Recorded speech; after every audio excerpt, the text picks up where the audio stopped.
Did you know that even though there are tens of thousands of words in the English language, you really only need about 3,000 of them to say anything you need to say?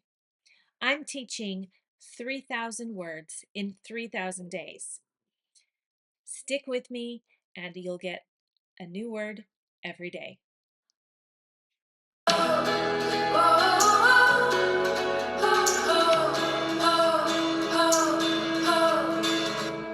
Everywhere, everywhere. Let's break this word down just a little bit because this is what we call a compound word. Probably hundreds of years ago, it was two words. And then we hyphenated it. And we still use it so much that now it is its own word. So let's look at the word every. Every means all of them, okay? And where is a word that we use for place. So everywhere means all of the places. In this picture, I have people in all of the places. A synonym for everywhere is throughout. Throughout. Throughout is hard to read. Some other synonyms might be every place, but that's used a little less frequently. Far and wide is very literary. I've searched high and low, and I've searched far and near. So we would use far and wide, high and low, far and near in the same way. They are ways to say I've looked everywhere and I can't find my keys. So we use everywhere to show the literal spatial sense. Leaves were scattered everywhere after the storm, covering the sidewalks and streets. It's this space, everywhere, all the places. We can use it as to talk about a general pervasiveness. Her laughter seemed to be everywhere, brightening even the dullest corners of the office. I could hear it when I was in the lunchroom. I could hear it in my office. I could hear it when I was at the front counter.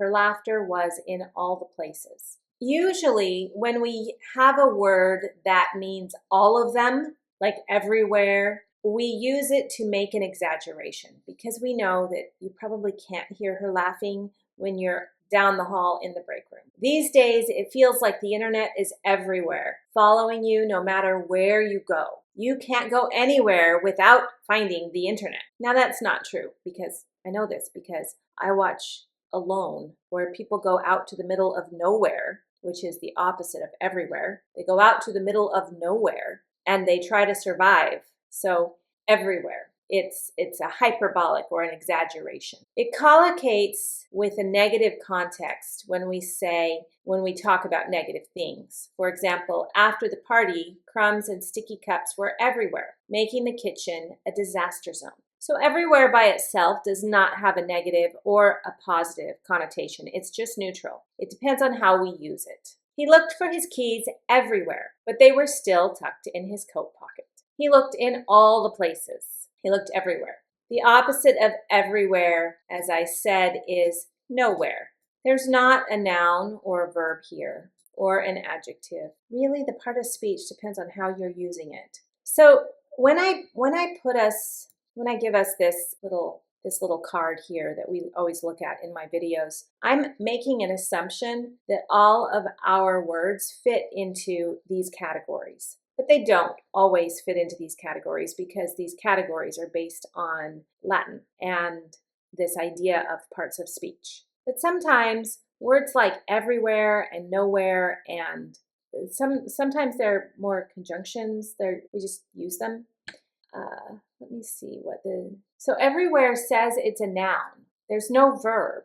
There's no adjective and no adverb. Everywhere is a noun.